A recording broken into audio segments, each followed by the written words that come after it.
Indonesia has a central part to play in whichever Indo-Pacific strategy that is developed. President Biden from the United States thought that France must already have been informed by Australia. So is this the cheating part, or the, you said, not unacceptable from Australia? Well, when you...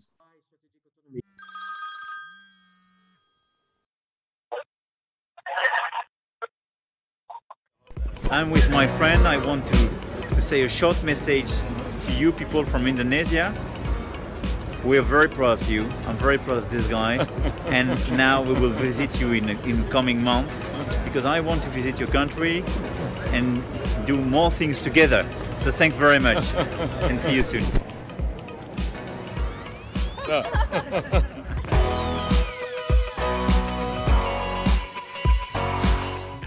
Sobat Nyambung, or friends of Nyambung, great to see you again. This is the 24th episode of Nyambung with me, Dinna Prapto Raharja. Hope all is well and blessed. Indonesia and friends, President Joko Widodo and President Emmanuel Macron, so proud of them both. And I'm honored today for having the highest representation of President Emmanuel Macron for Indonesia and Timor Leste, Ambassador Olivier Chambard. Bonjour, Ambassador Chambard. Selamat pagi, saya senang sekali bisa bertemu dengan Nyambung. Hey, comment allez-vous? How are you? Très bien, merci. Merci d'avoir accepté de me voir aujourd'hui. It's a pleasure. Thank you for agreeing to see me today. That's what I just said. Okay, Ambassador. President Macron demonstrates speaking Bahasa Indonesia in one of his videos in Facebook. I just heard that you can speak Bahasa Indonesia, so you can speak really well? Bahasa Indonesia saya kurang bagus. Saya harus belajar keras. Mohon maaf. Apa makanan favorit Bapak Duta Besar? Apa? Tidak mengerti. Makanan favorit, your favorite food. Indonesian, saya suka sop buntut. Sop buntut. Okay, Nyambung friends. Dengan sambal. With sambal. Excellent. All sambal. More sambal. Wow. Okay. Ambassador Chambard here, he can also speak Urdu and Hindi. Wow, impressive, yes? Yeah, but Urdu and Hindi are very close languages. Okay. All right. Still impressive to me. Okay, now let's get on into the topic of the day. France President Macron just last week, he said that he sought to beef up ties with Indonesia and India, tapping President Joko Widodo on the shoulder, saying that he would like to discuss Indo-Pacific further, working on a, quote, a true strategic partnership in the Indo-Pacific. And a multilateral event is told to be organized in Paris early next year, February, if not mistaken. And my question is this, as a start. Is this a response to the announcement of Defense Pact between US, UK, and Australia, or AUKUS, last September 15, 2021, Ambassador? No, not at all. It would be the easy way of thinking. But we developed an Indo-Pacific strategy for a long time, 3 years ago. And in our mind, the reinforcement of our strategic ties with Indonesia in particular was always on the map. So AUKUS happened. It gives a new geostrategic situation, but it certainly is not changing our strategy. I must say, to explain just in 1 minute, that our Indo-Pacific strategy is based on multilateralism, the rule of law, the willingness of inclusiveness, cooperation, freedom of navigation, economic cooperation, environment also. But it's also based on the fact that we are a nation of the Indo-Pacific, because we have the La Réunion Island in Indian Ocean, New Caledonia, and French Polynesia in the Pacific. So for us, we are not foreigners in this region. So we are concerned by all the challenges of this region. I wanted to stress that. To highlight that part. And precisely, President Macron also say that Indonesia is more than just a player. It's a central player. And Joko Widodo is the best friend of France. Maybe you would like to highlight or elaborate a little bit more on the word central. What kind of role is actually expected from Indonesia in Indo-Pacific? Is it just Indonesia alone, or Indonesia must also bring along ASEAN countries, for instance? Yeah, the French Indo-Pacific strategy recognizes the centrality of ASEAN. That's a fundamental part of our approach to the region. And in ASEAN, Indonesia is one of the most dynamic parts of ASEAN. It's the Indo-Pacific outlook developed by ASEAN has a great Indonesian influence. So it is quite natural that for us, we want to reinforce the ties with ASEAN, but with Indonesia in particular, because of the role Indonesia plays. And also because we share the same views about the necessity of multilateralism. In a way, multilateralism is a new form of non-alignment, which is close to the heart of all Indonesians.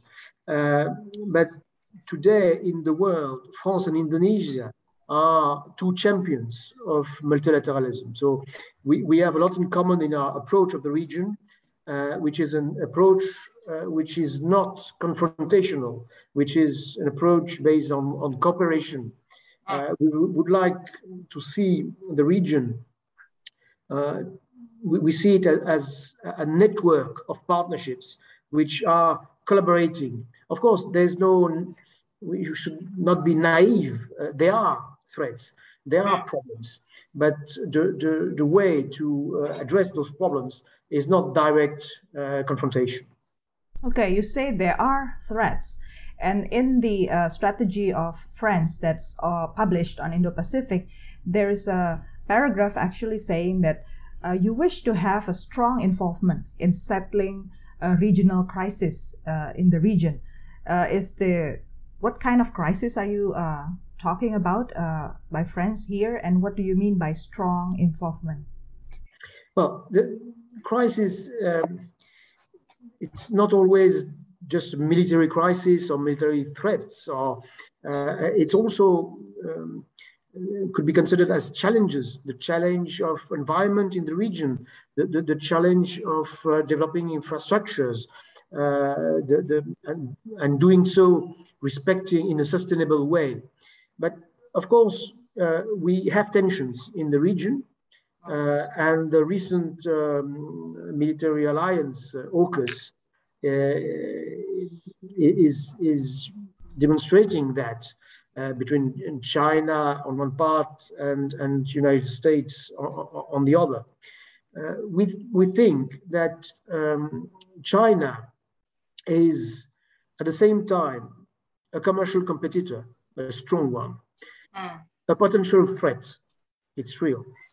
And ASEAN countries are living that day to day, but it can also be a partner. So this three-pronged approach, we think it's necessary to improve stability and to appease the potential tensions. The logic of blocks opposing each other is not a solution for us. You say France can be the bridge between groups that's already in tension in Indo-Pacific? I wouldn't say it the same way. France is proposing a third way, which is based on cooperation. And I mentioned network of partnerships. You have also an European Indo-Pacific strategy, which is also important. The idea is not being blocked into dichotomy, a dual choice. Or I go for China, I go for United States. things are not as simple. It's not the Cold War anymore. And we have to offer the region, which is central to world economy, alternatives based on cooperation, with of course, a military aspect. We are not naive, and we want to enforce the freedom of navigation, that's clear. But globally, we should see that as partnerships, not blocks opposing each other. Okay, good point you mentioned about military. So why, in the first place, Australia ordered submarine from France? This is before France then expressing being upset to Australia for canceling the purchasing of submarine. Why submarine? Why not buying something else? Vessels or something? Why, if it's protecting the freedom of navigation, why submarine? Can you help explain that part?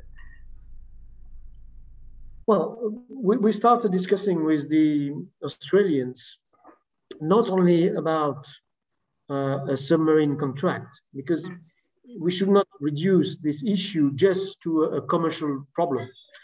We started to discuss with them for developing a strategic partnership. We thought at the time, and until very recently, that Australia shared our views of what I've just explained, a vision of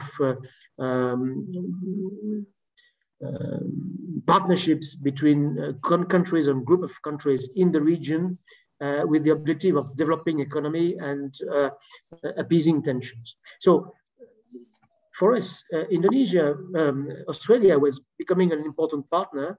And in this partnership, there was a military dimension, a naval dimension with submarines. Australia, rightly so, thought that they needed a great improvement in their submarine fleet. And so we developed with them, because they asked for us, a conventional submarine, which was really at the top of the technology. As you know, France is building submarines, nuclear and conventional. Powerful, yeah. That was a powerful and modern one, right? Australia never mentioned at the time the willingness of having nuclear submarines. And you know the story, we discovered at the last moment this breach of contract. I want to stress that Australia is perfectly entitled to choose what kind of defense this country wants. What France was offering as a partner to Australia was to help them reinforce their strategic autonomy. They made a different choice without talking to an important partner, which is France. And now the result that instead of having a very advanced fleet of submarines in 10 years, they might have something in 20 years with nuclear propulsion, a technology which they are not mastering and will not master even in 20 years. So bye-bye strategic autonomy. And strategic autonomy is very important for the French people, from the French nation, as it is for Indonesia. So, of course, that was a setback because we thought that Australia could be an important partner, helping to appease the tensions in the region and to develop peaceful and interesting partnerships. Well, they chose otherwise. That's life. We are of course disappointed and happy by the way they did it. But certainly it is not affecting our vision of the Indo-Pacific, which we would like to push evermore with a partner like Indonesia and ASEAN. Mm-hmm. President Biden from the United States thought that France must already have been informed by Australia. So is this the cheating part, or the, you said, not unacceptable from Australia?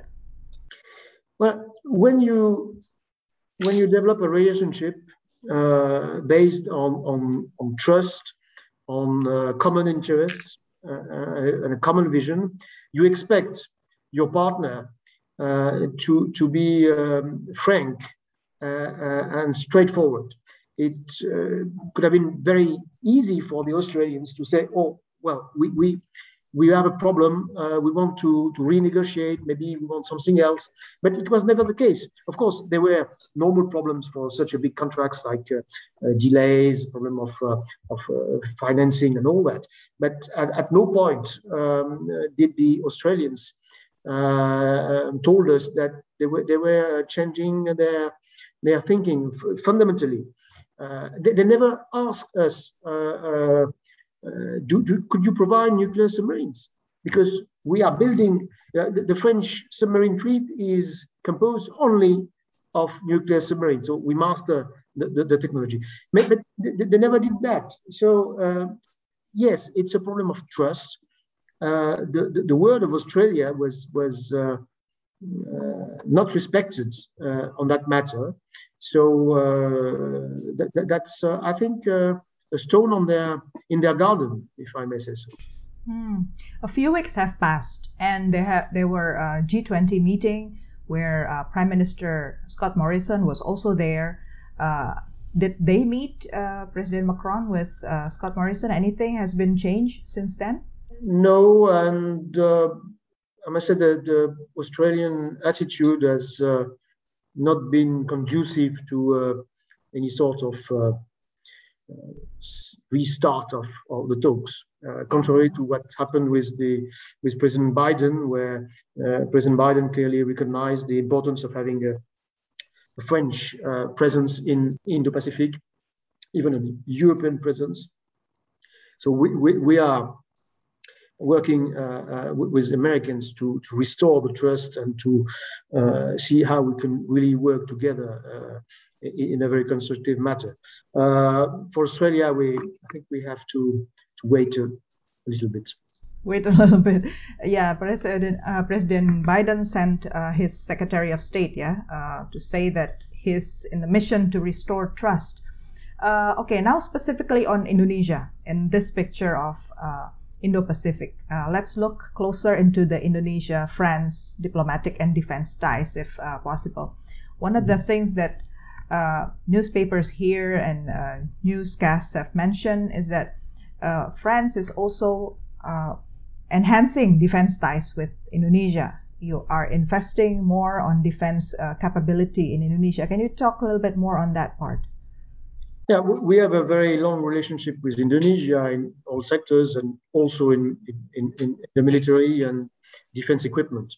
It's not new, but what's true is that there's willingness on both parts to have a closer relationship on the defense matter. And Minister Prapto went to France a few months ago and signed a defense cooperation agreement, which will allow our two armies to work closely together, to exchange information, to train together. I think you're referring to the defense contract. Indonesia decided to modernize its army, and in particular the naval and air force components. Which is, I think, something very sensible to do, because Indonesia needs these capacities. And of course, France, as one of the main providers of military equipment, France made offers, like other countries did the same. Our willingness is just not to just sell equipment. Of course, there's a commercial aspect in every armament contract. But in our views and with the equipments we are offering Indonesia, first, we are offering the top-level equipment, which we offer to countries with which we want to develop a strategic partnership. That's one very important point. And the other thing is that we are not just wanting to sell equipment, but also transferring technologies, and in some cases, developing local production of the equipment that will be sold. So it's first very good on the technological point of view, excellent equipment. It's for us part of a strategic relationship, and third, with the transfer of technology and production, local production. Yeah, I think I'm excited to hear that France is thinking about putting Indonesia in the map in terms of global defense equipment production chain. Yeah. So is this the transfer of technology we're talking about? Yeah, it could be. I cannot enter into details because it's something which is going on. And as I said, France is not the only country offering equipment. I think maybe the difference, apart on the fact that our equipment are the best, of course, but it's also the strategic dimension and the transfer of technology, which is a thing we are taking very seriously, and we are not doing that with all countries. Okay. Last, Ambassador, if we may talk back into the issue of this multilateral meeting that will be held early next year in Paris. How important Indonesia's presence there vis-a-vis other Indo-Pacific countries like India, for instance? I noticed that in most of the strategic documents about Indo-Pacific, very few countries mention Indonesia in particular as a strong partner. They mention ASEAN, they mention India, Australia, but France actually highlight Indonesia in its document. Can you specifically perhaps elaborate a little bit more on that emphasis? Well, yes. India is also a long-time partner of France, and we have developed over the years a very, very strong strategic relationship with New Delhi. And we want to reach the same level with Indonesia. Why? Because it's clear that Indonesia, with the size of this country, the fact that it's a democracy, which is very important, the fact that we share, as I said before, common views on the multilateral approach, and the influence of Indonesia in the region and even beyond the region, it's clear that Indonesia has a central part to play in whichever Indo-Pacific strategy that is developed. And certainly since the beginning for France, Indonesia was one of the main pillars of this strategy. You mentioned this gathering is going to be in February in Paris. It is under the framework of our presidency of the European Union. And of course, Indonesia will be invited along with other countries. Thank you very much, Ambassador Olivier Chambard, for talking to Nyambung, for sharing your thought and enlightening us on some of the aspects that our viewers and listeners have been wondering about. Until the next meeting, Ambassador, hopefully I can see you again. Sampai jumpa lagi. Sampai jumpa lagi. Thank you. Bye-bye. Bye-bye. Recording stopped. Okay. Thank you so much for your support once again. Our podcast is available at YouTube and Spotify at Nyambung with Dinna, Prapto, Raharja. Make sure to send us your questions or your thoughts through YouTube comment section. And if you enjoy the episode, don't forget to like, share the link to your community, and subscribe so you make sure you don't miss our contents because we post every week.